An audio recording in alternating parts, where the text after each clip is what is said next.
1960s, 70s, and 80s, a group of Southern Californians turned to smuggling to finance and build a counterculture community. They wanted their own land, and to get that land, they needed a steady source of income. Since they knew the marijuana and LSD business from the consumer side, it wasn't too much of a leap to become suppliers as well.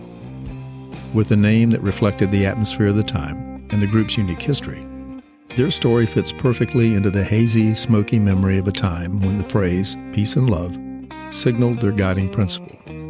They just wanted to enjoy life, and to do so without having to live in the straight world. This group that was based in California and later in Hawaii has one of the more intriguing backstories of the communal groups of that era. In this episode, we'll take a look at one of the members of the last years of the Brotherhood of Eternal Love, a pilot whose path crossed with his pursuer one too many times. And in this episode, you'll hear the story of another aviator, a prolific smuggler pilot who charmed almost everyone he met with his charisma, good looks, and his skills as a pilot. Before everything fell apart for him, he was living the good life. To tell his story, we have a special guest presenter, aviation legend Patty Wagstaff.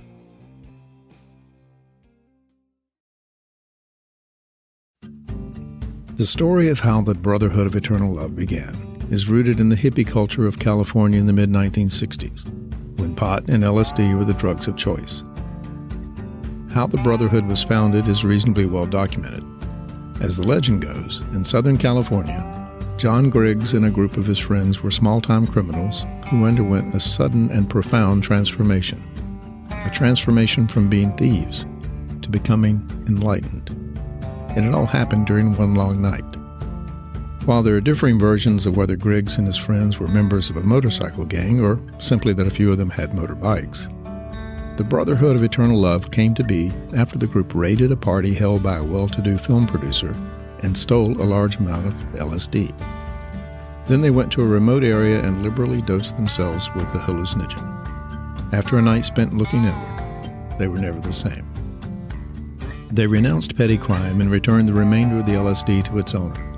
Over time, they created several communes and made their living selling hash from Afghanistan, while on a mission to give away millions of doses of their signature drug, tabs of orange sunshine LSD. One famous story of that effort was the dropping of thousands of doses of the drug from a Cessna flying over a music festival. John Griggs died of an overdose in the late 60s, and over the years, members came and went. After a time, they branched out to a location in Hawaii, and that was where, in the final years of the organization as a true drug smuggling force, the DEA started investigating pilot Randy Garrett.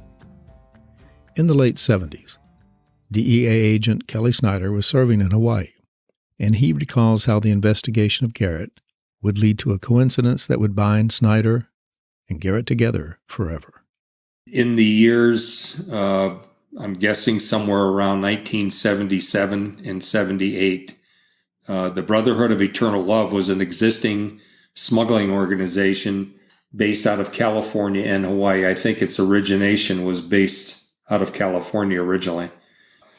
I came across the case, and we did controlled deliveries where we would intercept a drug shipment, and then in a controlled environment, we would control the delivery to whoever the recipient was. And in one of the cases, it was to a group of Brotherhood members that were in Maui, one of the islands off the chain. And that was the first time I had ever heard the name or seen the name Randy Garrett. He wasn't actually involved in that particular shipment that we had seized and arrested all of those members. But that was the first time I'd seen his name. So an offshoot of that investigation made me zero in on Randy Garrett, who at the time was living both in Maui and on Oahu. So I started working on him and made contact with him on numerous occasions for various reasons, just stopping him on the freeway, basically just a thorn in his side to let him know that we knew that he was a drug dealer. As Snyder was investigating Garrett, Garrett moved from Hawaii to near Louisville, Kentucky, where he bought land and set up a new smuggling operation. By coincidence, in 1982, Agent Snyder was transferred to Louisville, where he became the head agent in that area. Then I got transferred out of Hawaii to Louisville, Kentucky. Within 6 or 8 months, Randy's name came up, and I don't remember exactly how it came up, but we started investigating him at that particular time, and I believe one of my agents, Rick Sanders, was the case agent on it, but obviously I had a personal interest just because of my interaction with Randy in Hawaii. And then the irony to all of this is when we finally did arrest him, and I believe it was in 1983 or close to 1984, he deliberately asked whether or not I had followed him from Hawaii to Kentucky just to work on him alone, which was not the truth. I got transferred to Louisville to take over the agent in charge position there. DEA agent and helicopter pilot Rick Sanders was on one of his first postings at the time. Later, he held senior positions in DEA offices, became the commissioner of the State Police of Kentucky, and is now the chief of police in Jeffersontown, Kentucky. But in the early 1980s, the investigation of Randy Garrett was one of Sanders' first major cases. Being a young agent in Louisville, I'm trying to learn as much as I can and make a difference. And I got to reading some of the old case files and identified Randy Garrett as one of our biggest smugglers in the area. And being a pilot myself, I was particularly interested in that and learned that he had a grass strip out in Mount Eden, Kentucky, which is in Shelby County. And I visited the grass strip, and he also had a house that he had built there on the property with what looked like a tower coming out of the top of it, just a small observation post, basically. About the same time, a gentleman came into the office and wanted to cooperate with us and tell us about the Randy Garrett case. And I met that informant at the time, and he was a pilot, commercial pilot, and was flying on the side for Randy Garrett. I think really either his conscience got to him or he thought we were closer than we were, but he started cooperating. So he and I became working together, and he started telling me about the trips that Randy Garrett had made from Belize, Central America, into Kentucky. There would be an aircraft fly from Louisville down to Belize, and this gentleman I'm talking about flew several of those trips. They would be met on the airstrip by the Belizeans and or Colombians. They would load the plane with Colombian marijuana and then fly it back into Kentucky. Very fascinating to listen to the stories. As I said, being a pilot myself, we're very conscious of fuel and all those things we're taught in aviation training, and that really was out the door with these guys.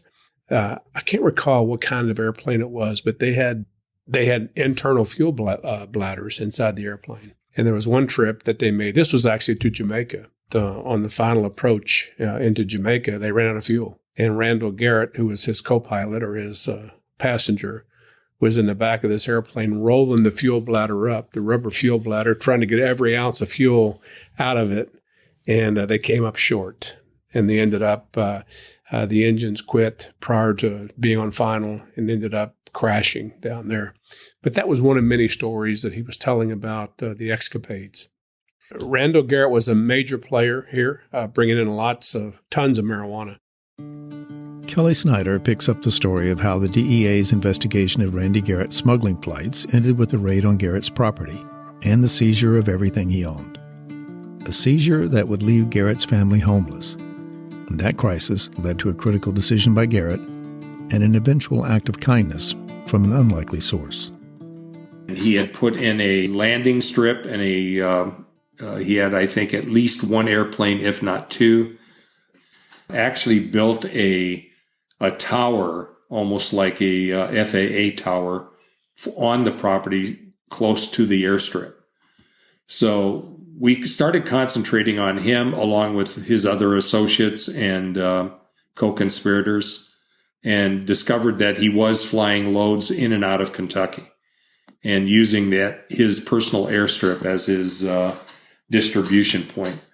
Approximately a year after we discovered that he had moved there and was doing the smuggling routine that he, basically was with the Brotherhood of Eternal Love in Hawaii, we started concentrating and spending a lot of time, and eventually got enough evidence to allow us to do a search warrant on his property. Along with the search warrant, we were given authority by the U.S. Attorney's Office to seize all of his property and his assets. At the time that we did the search warrant and raided his property, his wife and 2 children were there. Randy was gone. I believe he was out of town. I told Mrs. Garrett, I said, if you have an opportunity to call your husband, Randy, I said, just let him know that we're here and this is what we're doing. Then she did. And about maybe 4 hours later, after the search was completed, I advised her that the property was now the ownership of the U.S. government and that we were seizing all of her property, her animals, and that she would have to leave the property and find another place to live. She did, in fact, leave the property, and it was somewhat of a sad sight because you're watching a woman walking down the driveway of a property that's approximately 1,000 feet long on a road, leaving her house, heading towards a main highway. And she's carrying a suitcase, one child in her arms, and then the other one was walking beside her, holding onto the suitcase. And it was sort of a sad thing to see, but it was just part of the job that we had to complete, and the property was now ours, and of course we couldn't let her stay on it. So about 45 minutes later, I received a phone call at the house, and it was Randy. And he said he needed to talk to me, so the phone was given to me. Said, "Who is this?" He said, "My name's Randy Garrett, and I know it's you, Kelly, so tell me what you need." And I said, "Well, Randy, what we need is 100% cooperation. We have an arrest warrant for you. You're going to be arrested. So I would strongly suggest you find a way to turn yourself in. The sooner the better." And he stated, "Just tell me what you need. You can't let my wife and children be homeless. They're literally at my neighbor's residence and they have no place to go." And I said, "Well, if you'll give me your 100% cooperation, I'll check with the U.S. Attorney's Office and the Marshal's Service and allow her to stay into the house." But I gave him the ultimatum. I said, once we catch you in a lie or you decide you're not going to cooperate, the same thing applies.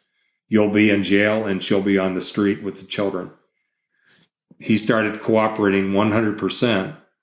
And I mean, not once did he lie. Not once did he give us information that was false. And he held up his side of the bargain. I believe the end result was he received 10 years in prison. Ironically, shortly thereafter, I received a phone call. I believe it was I'm going to guess about a year after he went to prison. And he stated that he had some kind of terminal cancer. I believe it was pancreatic cancer. And he asked me if he could be released from prison to die at home. And I said, well, that's something that is nothing that I can do because I don't have that kind of power. And he asked if I would go to the judge and see if the judge would authorize his release. After considerable thinking about this, and based on the fact that he did exactly what I asked him to do, I did go to the judge. The judge did sign a release order once I had confirmed that he did have terminal cancer. He was released from prison, went back to his home in Shelbyville, and approximately 8 to 10 months later died there.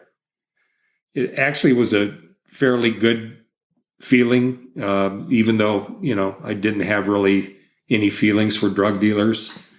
It was just something that he did everything he was asked to do, seemed like he had somewhat turned his life around, somewhat on purpose and somewhat because of what we did to him. Before Randy Garrett's death, he had undergone his own transformation. to save his home so that his wife and children would have a place to live while he served his time. Garrett had testified against a number of people involved in smuggling marijuana from Belize to Kentucky. As many as 20 of his co-conspirators were convicted, making it easier for Kelly Snyder to become his advocate for a compassionate release from prison.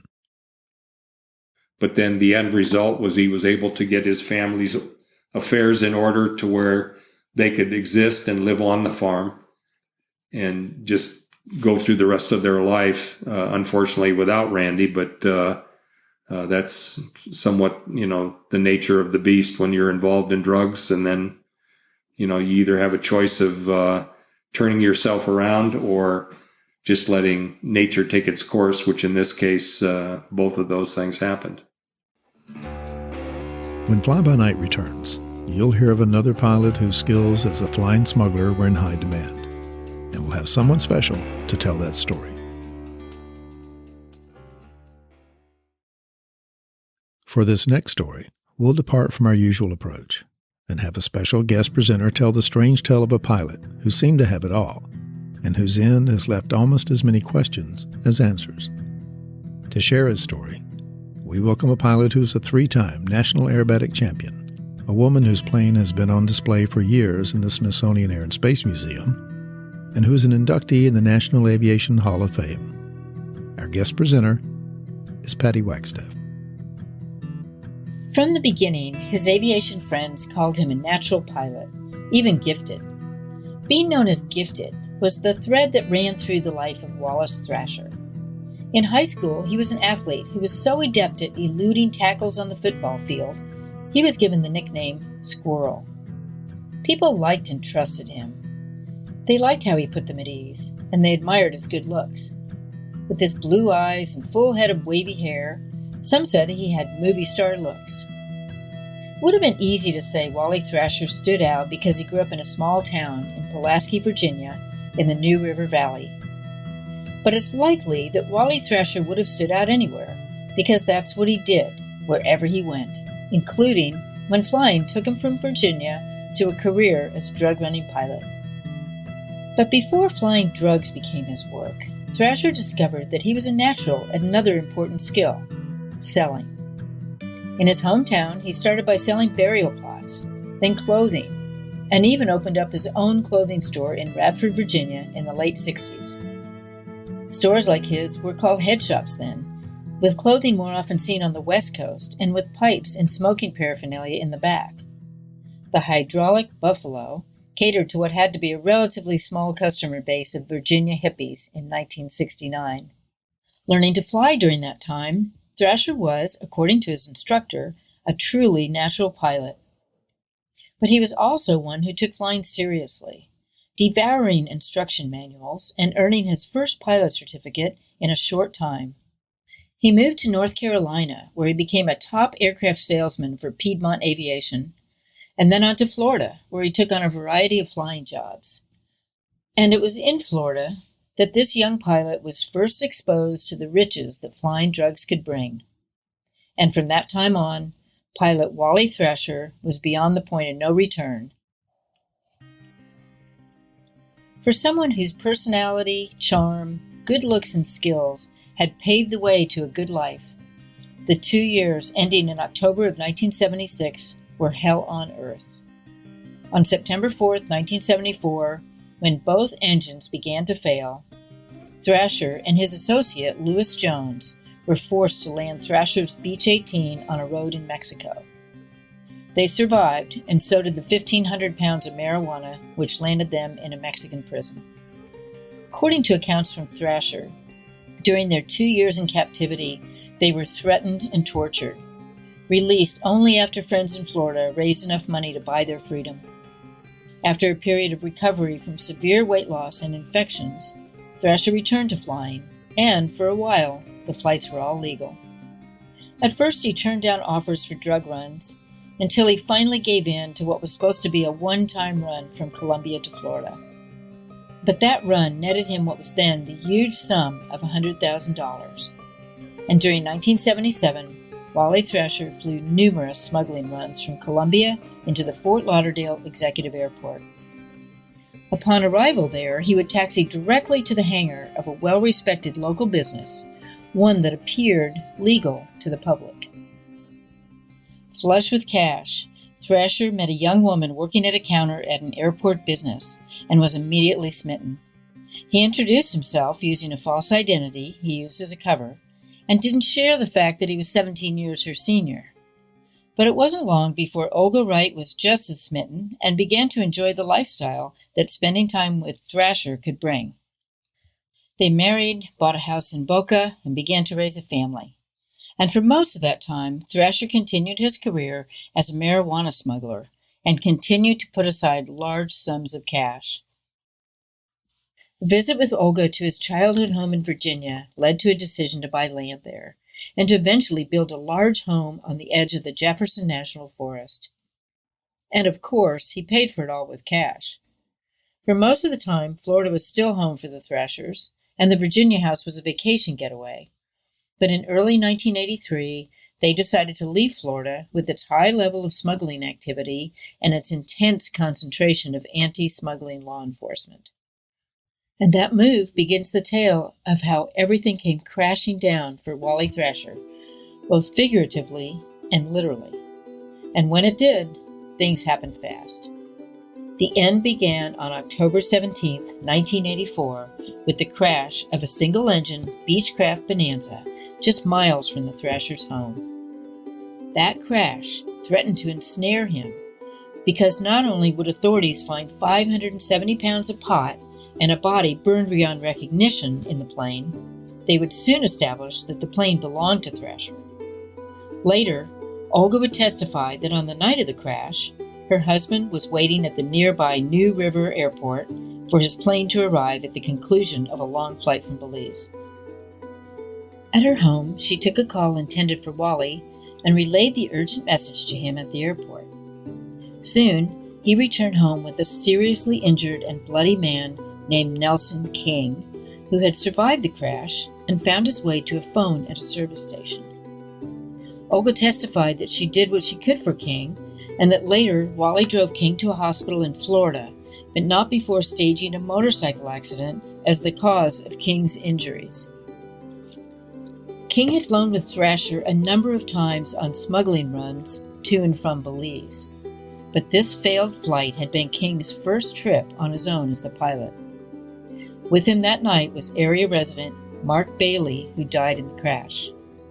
Nelson King would come back into the story later, but for now, and with law enforcement certain to close in, Wally Thrasher planned to leave Virginia for Belize, and it's at this point that the myth of Thrasher's disappearance begins.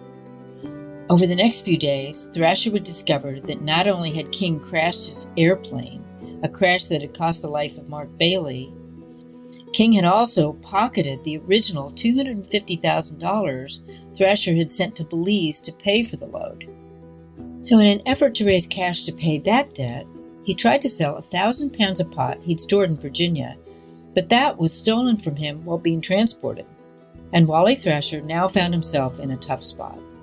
He decided that his only option was to meet with his supplier in Belize to explain that King had stolen the $250,000 intended to pay for the original load, and to beg the supplier to front him a new load so he could raise money for both shipments. For the trip to Belize, Wally Thrasher had borrowed a Piper Navajo, a fast twin-engine airplane, and it was only a few days later that his wife Olga, frantic that he'd not checked in, received a call from an associate of Wally's in Florida. The caller introduced himself and relayed the news that her husband had died in the crash of the plane at an airstrip in Belize, saying that this was confirmed by another pilot who had brought back some personal effects, including Wally's engraved gold wedding band. The wedding band had been one of just a few items that survived an intense fire when the fully fueled plane, with its full load of marijuana, had crashed on takeoff as Thrasher headed back to Virginia. Later, the friend from Florida would travel to Virginia to hand-deliver the ring to Olga, again assuring her that an eyewitness had confirmed that it was Wally who had died in the crash. But for many people, including members of law enforcement who'd been investigating Thrasher's flights for a while, the story didn't quite ring true. the doubters tended to fall into two camps. Those who believed he was still alive and had faked his own death, a theory pushed by several TV shows and supported by reported sightings of a man who matched his description, especially the striking blue eyes. But none of those sightings were ever confirmed. And there were those who felt that Thrasher had been killed, just not that day and not at that airstrip. Instead, they theorized he'd been murdered by a supplier in Belize because of the $250,000 debt. Back in Virginia, Olga Thrasher was charged with numerous offenses related to her husband's smuggling operation, and for a while was even charged with an attempt to abduct Nelson King to find out what he knew about Thrasher's disappearance or death. But after her full cooperation with investigators and prosecutors, and her willing testimony that helped convict a large group of American and Colombian smugglers, Olga was given full immunity. She did lose her homes in Florida and Virginia, along with most other possessions, and one way or the other, she did lose her husband. And though most federal investigators were convinced by 1990 that Thrasher was dead, it would take 30 years before all charges against him were dropped. Even so, one nagging question kept alive the possibility that Wally Thrasher didn't die on that runway in Belize.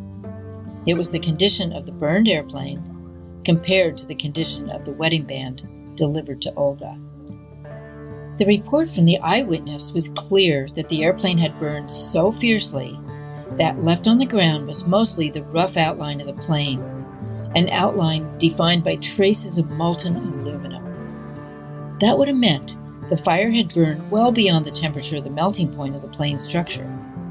Aluminum and aluminum alloys of the type that made up most of the plane begin to melt at between 865 and 1,240 degrees Fahrenheit. But if the eyewitness story is true, the fire didn't just melt the plane, it practically vaporized it, implying that it burned at a much higher temperature. Gold melts at 1,943 degrees Fahrenheit. While that makes it possible that the ring with its intricate open design could have survived, the ring was found in pristine condition, not misshapen at all, and with its inscription as clear and defined as the day it was engraved. And with that, doubt was created, doubt that remains until today. A special thanks to Patty Wagstaff for telling the story of pilot Wally Thrasher. You'll find a link to Patty's aerobatic training facility in the notes for Episode 8 at the show's website, flybynightpodcast.com. And for a much more detailed look at the life of pilot Wally Thrasher, check out the book Chasing the Squirrel by author Ron Peterson Jr. You'll find a link to the book in the show notes for Episode 8 as well. And if you're looking for information on the long, strange trip of the Brotherhood of Eternal Love, you'll find a link in the episode notes also. Just be aware, you'll be descending into a serious internet rabbit hole. Thanks for listening to this episode of Fly By Night.